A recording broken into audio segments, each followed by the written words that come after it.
Are you worried right now? Do you feel the least bit of discouragement regarding your future? Do you resent anyone? Do you presume that you have no choice but to live in these forms of unhappiness until your situation improves? Do you believe that you need to feel anxious, discouraged, and resentful to be a realistic, responsible person?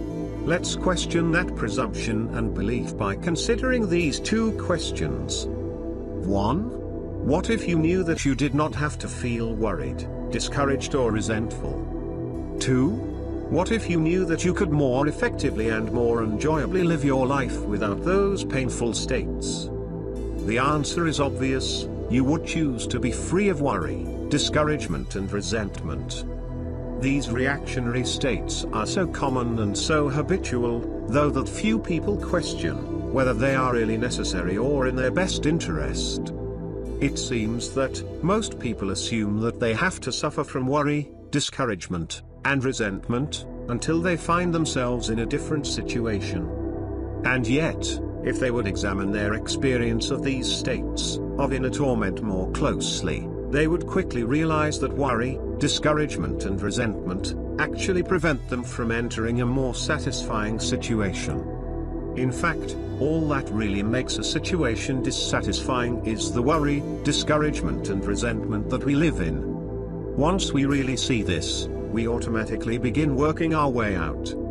So the question is, how can we perceive what our states of inner emotional pain are doing to us, so that we can find and follow a better way? The answer is simple. Live with full attention in the present. If worry, discouragement, and resentment have any use at all, it is this: they are actually signs and indicators that we need to take our attention out of the future, or out of the past, and focus it fully into the present moment. The presence of emotional suffering indicates a misuse, or more precisely, a misdirection, of the focus of our attention. When we live with full attention in the present, we find ourselves internally guided to make a wiser choice that better aligns with our wants and needs. We recognize that worry, discouragement, and resentment work against us, harm us, sabotage our relationships, plans, hopes, and dreams. We see them as really nothing but stressful inner forms of unhappiness that cause us costly, needless, and avoidable pain. When we face our feelings in the present, we eventually discover that emotional suffering is intrinsically wrong for us, and we realize in that instant that we're actually free to leave it behind. We then instinctively release ourselves from it, just as we instinctively release a match that burns down to our fingertips.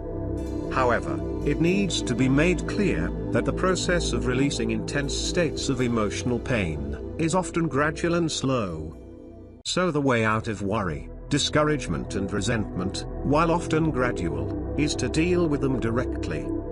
Most try to eliminate them indirectly, by attempting to manipulate the future in the present. They try to produce circumstances that will free them from their emotional pain, but that never works because they are continuing to work in their painful inner state. As long as you look to the past or future as your solution to emotional suffering, you overlook its real present cause and thus remain caught in its clutches.